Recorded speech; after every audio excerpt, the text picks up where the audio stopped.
I've heard this several times over the last few days, and it's been more and more evident over the past few months that our country is becoming divided. How many of you believe our country is vastly divided? Yeah. Deep divisions that aren't just evident on a national level, but they're evident at a community level and sometimes at a family level. I mean, very passionate viewpoints on things. And so let me just start by asking this, a little bit of discussion here. And so let me ask this. What are some of the primary things that divide us as a country right now? Okay, so politics is probably number one, right? What else? Race. Yep. What'd you say? Common sense. Yes. And here's what's interesting is sometimes my common sense is not your common sense, right? Yeah, absolutely. All right, let's talk about division in a different way. Let's talk about what brings division between married couples. What are some things that bring division between married couples? Kids, money. I'd say money is number one, probably. And then kids. What else? You know what they said this morning at first service? Who has the remote control? I said, no, really, it's just about who has control, not necessarily the remote control, but who has control. And so I wanted to share this graphic with you this morning that the Lord kind of spoke to me about this over the last few weeks. And I drew this when I was meeting with a couple, and there was just a lot of brokenness going on in that relationship. And so I started drawing this, and I was like, this makes sense for just about every form of relationship.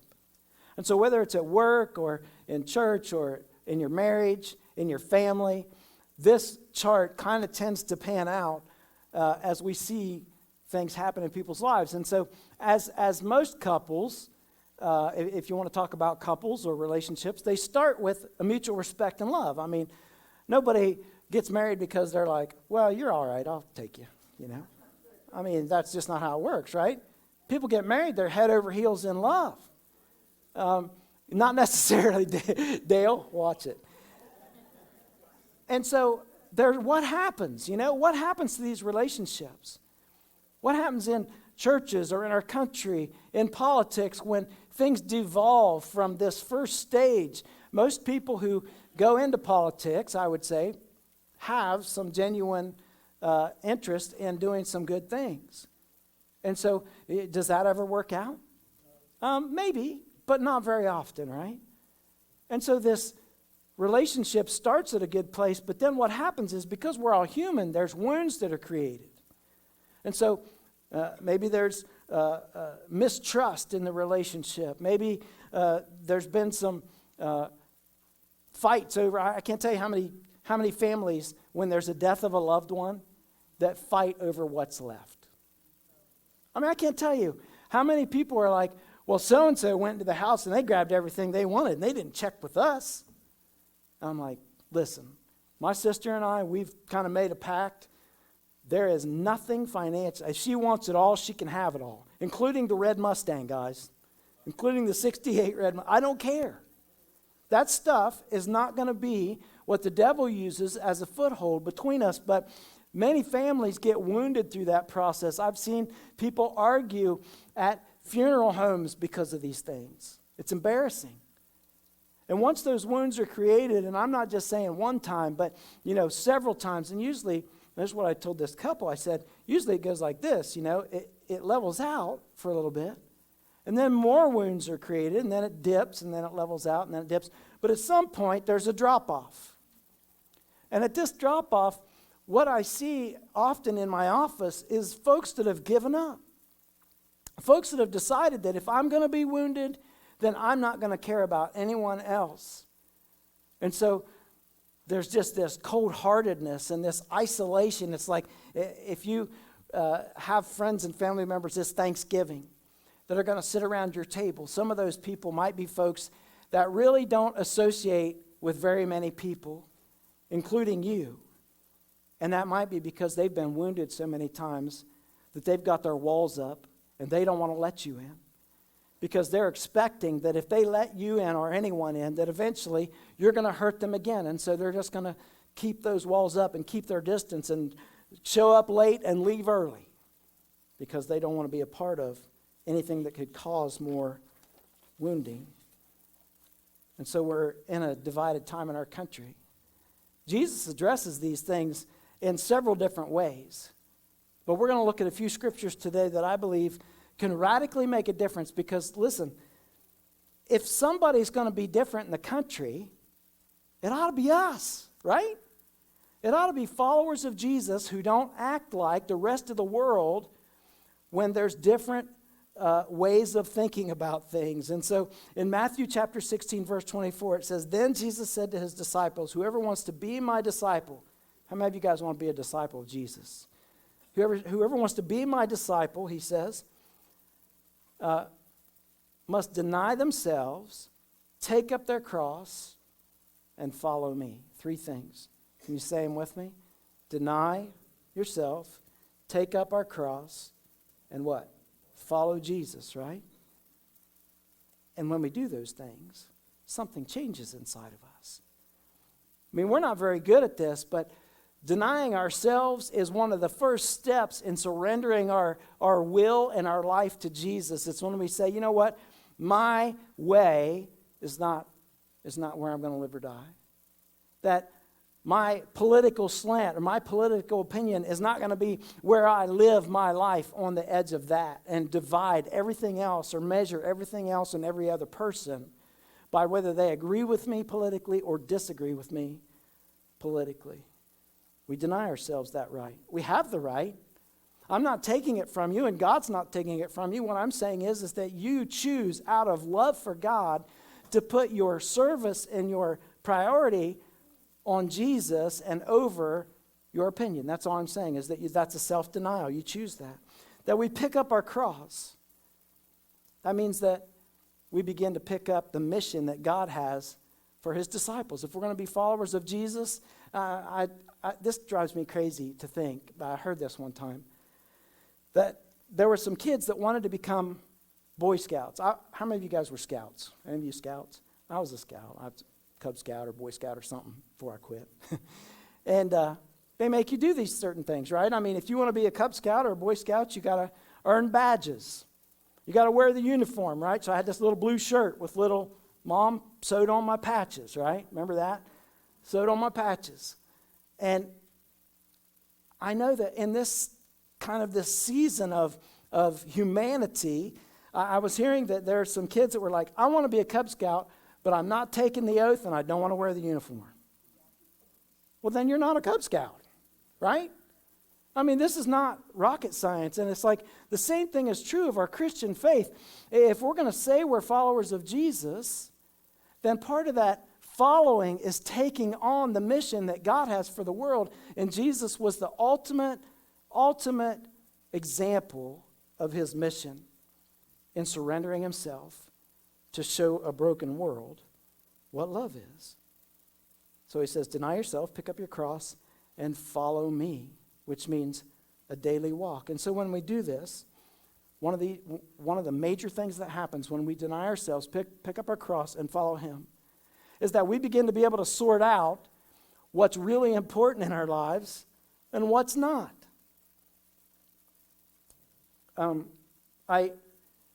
As I was reading these passages this week, here's one of the things that the Lord spoke to me about and said, this is just like a Cub Scout taking the oath. You can't deny yourself, pick up your cross and follow Jesus, and be selfish and intolerant. And a lot of us, unfortunately, get wrapped up in the political stuff that's going on in our culture, and we get angry about it. I had somebody at first service that was so angry that she was like, how can you love people that are so opposite of you and that are destroying, she's saying, destroying our country? And I'm like, Jesus loved the people that were crucifying him. Why would we be able to call ourselves followers of Jesus but say, well, I'm only going to love people that agree with me? That I'm only going to love people that see it like I see it. And so what would our country look like? What would our community look like? What would your family look like? Or your church look like, our church, if all Christians did these 3 things? What would happen if politicians in Washington were all followers of Jesus and did these three things? I'm going to deny myself, pick up my cross, and follow Jesus. Guys, the news media would have to close down because there'd be nothing to talk about. I mean, one of the dangers, or one of the sad points, I guess, is that the news media just fuels the fire, doesn't it? The battle of division and hatred. Jesus, in John chapter 15, he gives one prayer, one last prayer before he sends his disciples out and before he goes to heaven, before he's crucified on the cross. John 15. There's 8 verses here, and I want you, if you can, to keep track of the number of times that Jesus says the word love, okay? As the Father has loved me, so I have loved you. Now remain in my love. If you keep my commands, you will remain in my love, just as I have kept my Father's commands and remain in his love.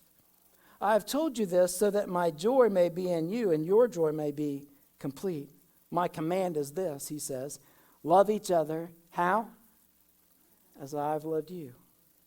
Greater love has no one than this, to lay down one's life for one's friends. If you're my friends, you'll do what I command.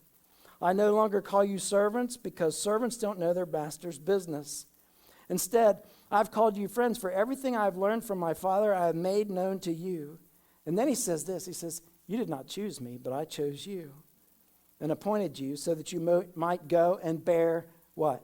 Fruit. That's important. Might go and bear fruit, fruit that will last. In other words, fruit that's eternal instead of fruit that's temporary.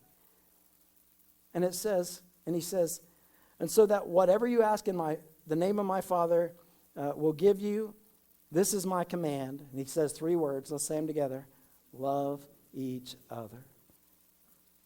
Jesus, how many times? Anybody get it? Huh? 9 times. Very good. 9 times. Now, one of the things we have to be clear about, in my Bible, or at least in the NIV version that I used, in verse 10 and in verse 10, it says, if you keep my commands, that word is actually obey. I don't know why they took it out and made the word keep. Maybe it's because as Americans, we don't like to be told what to do. And so we don't like the word obey. But he says, if you love me, basically Jesus says, if you love me, you'll obey my commands. And I wonder if we, as a Christian culture in the church in America, have started to love a little bit more like the world loves instead of like Jesus loved. I wonder if we've started to draw up lines and say, well, if you don't agree with my political mindset, you're scum, you're dumb, you're stupid, you're whatever, you're foolish. I had a friend that was at Frisch's. How many of you eat at Frisch's? Ever eat at Frisch's? Me neither, because it's nasty, okay? But I'm just saying, my friend was at Frisch's. It is nasty. Have you ever seen the food bar? It's nasty. And so my friend was eating at Frisch's, and he's in line, and he's a pastor, and there's this guy with a few people with him, and the guy, about 3 folks in front of him, says, well, I don't think you could even be a Christian and watch Fox News. Now, if it was me standing 3 folks behind him, you know what I'd have done? Keep my mouth shut. But that's not what my friend did. My friend said, oh, really? Now we're talking in the middle of Frisch's, right, in line. Oh, really? Well, I watch Fox News, and I'm a pastor. You saying I'm not saved? And the guy's like, well, you know, and he starts stumbling backwards, and they get into a little bit of a, exchange. And then the guy goes and sits down with his party, and my friend goes and sits down. And eventually a woman from their group comes over to my friend and apologizes for the way this guy had acted. Interesting, isn't it? That someone could use their Christianity as a divider instead of a uniter. Wow. Is that what we do? Do we use our Christianity as a weapon or as a divider instead of a uniter? Listen, the key pinnacles of the destruction of our country right now are these: that we're full of judgment, we have little tolerance or grace for others. Do you have grace for others? when they're in your way, when they're voting opposite of you, because I can guarantee you there's probably opposing viewpoints in this room. Yeah. What bothers me is when we as Christians assume that everybody agrees with our political viewpoint, and then we bash the other party and anyone who follows it, and not realizing in church, in groups, that we're not all thinking the same way. Let me ask you a question. You think you can be a Republican and be a Christian? Think you can be a Democrat and be a Christian? Yep. Be careful, huh? Be very careful.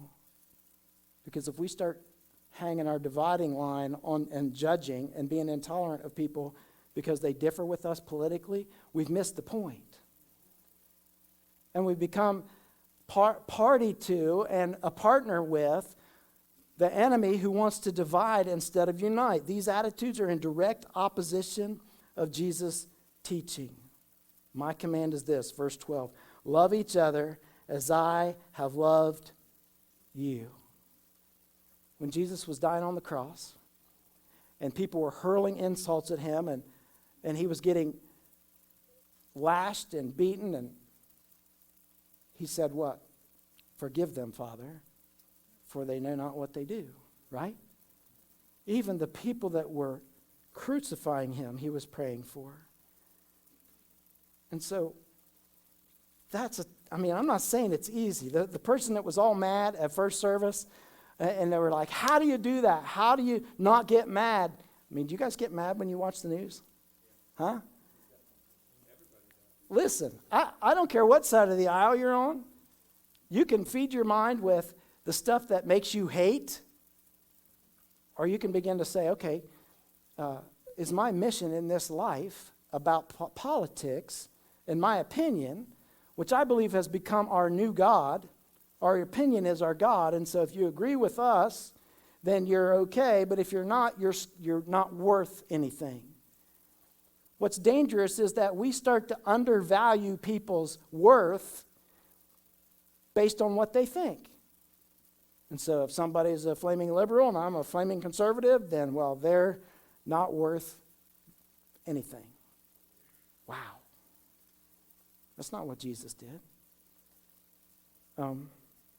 We need to learn to live and to love like Jesus did. The love that he had was not weak.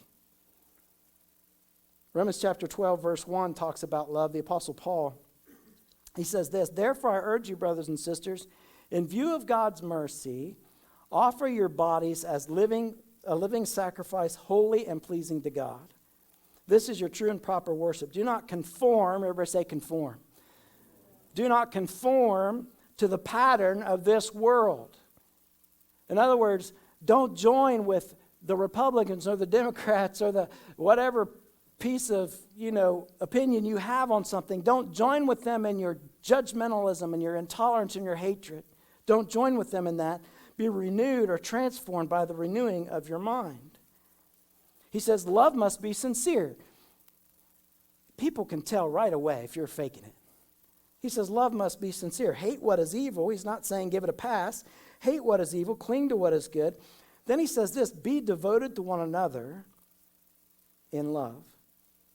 And he says if you're not sure how to do that, do it this way. Honor one another above yourselves. Just look at your neighbor and say, I honor you above me. Go ahead. I honor you above me. You know what that means, husbands? That means that when you disagree with how your wife is doing something, that you keep your mouth shut because it doesn't matter how it's done as long as it gets done. Hey, gals, if your husband didn't fold the towels the way you wanted them folded, or put the dishwasher in the way you wanted the dishwasher put in, keep your mouth shut because at least the job's getting done. That's called honoring one another above yourselves. That's when you decide, you know what? I might be sold out that I'm right, but just because I'm right doesn't mean I get to use that power to tear other people down. We have to learn how to put ourselves aside. So he says, honor one another above yourselves. Never be lacking in zeal, but keep your spiritual fervor, serving the Lord.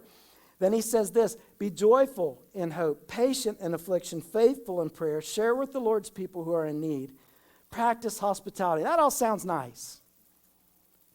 Those are probably things most of us do. Whoop. Hello. Tree needs that cut down.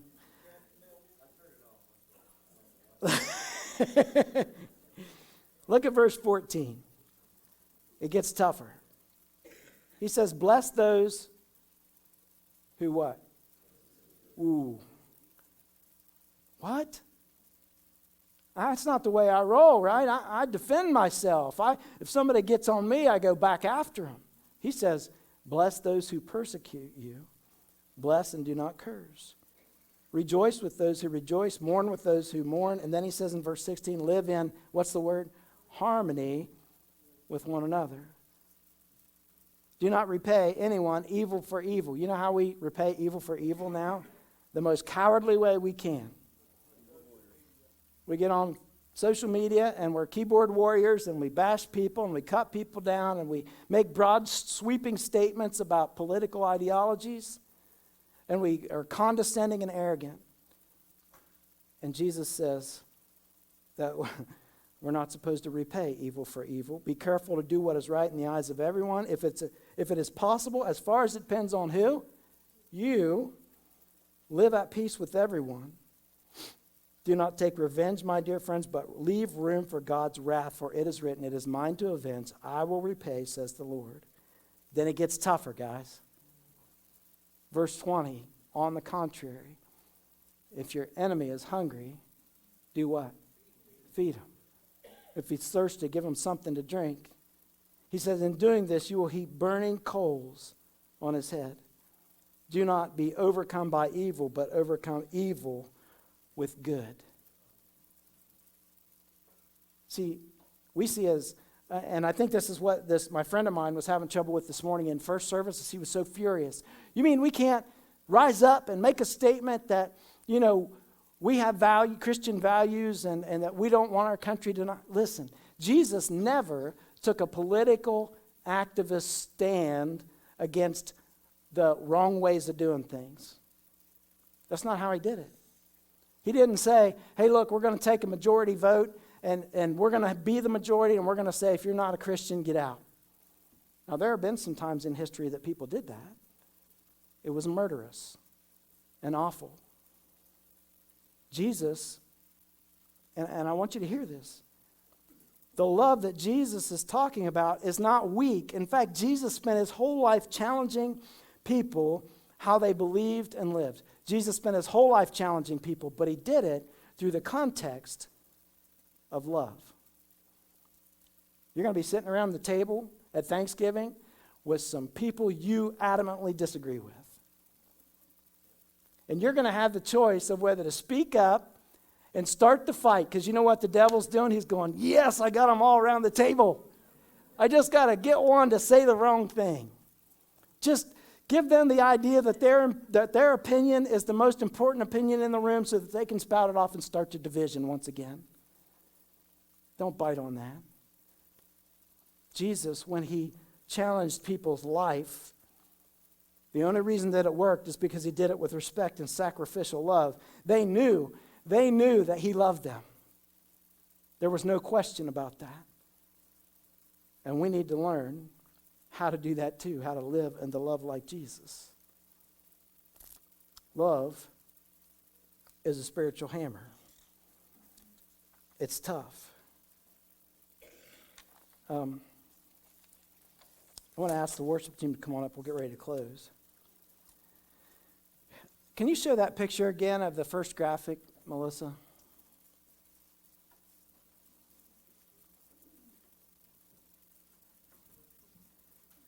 See, folks that are intolerant, folks that have no patience or no grace for others, they've been wounded. They've been wounded so many times that that's what they live out of, is their woundedness. And so it's always a defense or a reaction instead of in the context of peace and, God's got this. And when we respond to people that have woundedness with aggression and judgmentalism, you know what it does? It just makes it worse. Makes the fire grow stronger, the division grow deeper. And so the tough thing is that we have to refuse to live defensively.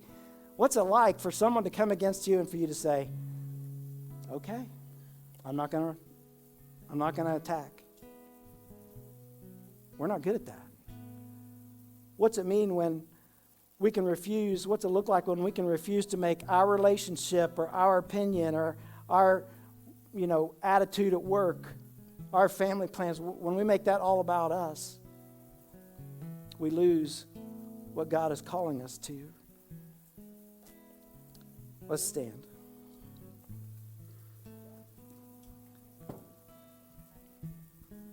Here's what Jesus says. In a nutshell, what he's telling us. If we want to play this out, live it out. He says, you're going to have to love people. You're going to have to love people that don't love you back. You're going to have to love people that are mean, love people that are unreasonable, love people that don't deserve it. And at your dinner table on Thanksgiving, you're going to even have to love people that seem a little bit crazy. And I'm not saying they're not. All I'm saying is that that's not, what's not important is your opinion of them. What's important is that you love them like Jesus loved you. I want to close with this. 1 Corinthians chapter 13. The Apostle Paul puts the priority or the power or the focus on how important love is. He says, if I speak in the tongues of men and of angels but do not have love, I am only a resounding gong or a clanging cymbal. If I have the gift of prophecy and can fathom all mysteries and all knowledge, and if I have a faith that can move mountains but do not have love, he says what? I'm nothing. If I give all I possess to the poor and give over my body to hardship that I may boast, but do not have love, what's he say? I gain nothing. He's saying godly love is the point. I love that we have a church where there are so many people that spend so much time getting ready for weekend services. So many people that change light bulbs and in the sign nice out here. These guys did a great job on the sign, right? I mean, hours and hours of work, just climbing all over this place. We've been running cables or anything. People do all those things. But without love, God's like, so what? So what? We're missing the point. If you don't have love for one another, then the rest of our religious activities, no matter whether you're singing on the worship team or cooking free meals or giving out clothes to the baby pantry, if we don't have love, then it means nothing. So here's what he says love is, and I'll close with this and then we can sing.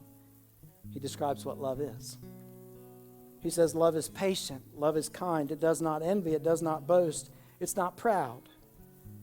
It does not dishonor others. It's not self-seeking. It's not easily angered. It keeps no record of wrongs. Love does not delight in evil, but rejoices with the truth. It always protects, always trusts, always hopes, always perseveres. And then he says what? Love never fails. You want to destroy the barriers around your table? Love. You want to destroy the barriers and the division in this country? You got to learn how to love people in spite of what they think or believe. And we'll begin to be the catalyst for a different future than what we're living in right now. Let's sing this closing song.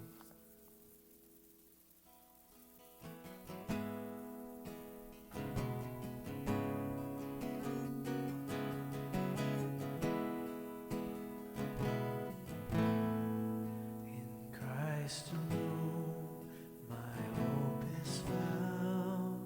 He is my life, my strength, my song.